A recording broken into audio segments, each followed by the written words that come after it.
Natuklasan ko ito na hindi sinasadya at nang gumising ako kinabukasan, ang aming mga kasukasuan ay pakiramdam na para mang binuhusan ng langis. Parang may nagbuhos ng WD-40 sa aking mga kasukasuan sa magdamag.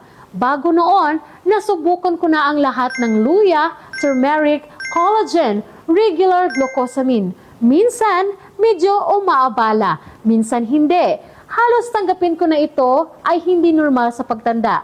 Pagkatapos ay nagkataon akong makatambad sa isang pag-aral tungkol sa bioferin, extract ng black pepper, hindi ito direktang pain reliever. Ngunit pinapataas nito ang absorption ng lahat ng ibang ingredients ng 2,000%. Ibig sabihin, ang glucosamine, MSM, turmeric, lahat ay nasipsip-sip ng 20 na beses na mas marami. At iyon ang nawawalang piraso na hindi sinasabi sa akin ng kahit na sino. Nagsimula akong maghanap ng produktong may kumpletong ingredients at bioferin sa tamang dosage. Karamihan sa mga produkto ay kulang sa bioferin o mas masyadong mababa ang dose. Sa wakas, nahanap ko ang DTJ Nutra, glucosamine, 1,500 mg, MSM 1,000 mg, Boswellia 210 mg at bioferin sa tamang dose. Iyon ang umaga na gumising ako at iba ang pakiramdam.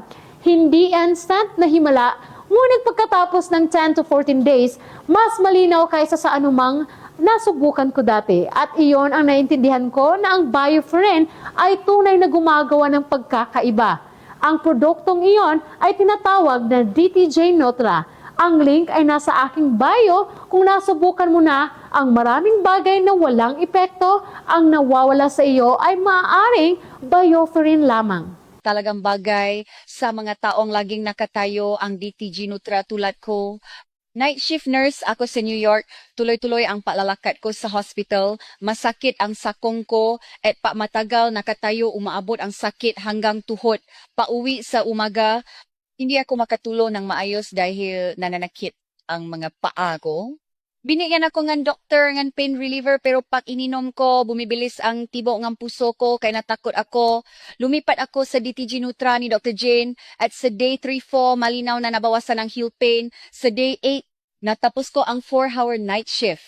Nakaya pa rin ngang pa ko pagdating ang day 12, around 20% ang nabawas sa sakit at paggising sa umaga wala na ang matinding tusok pagbabangang kama. Night shift nurse po ako sa New York.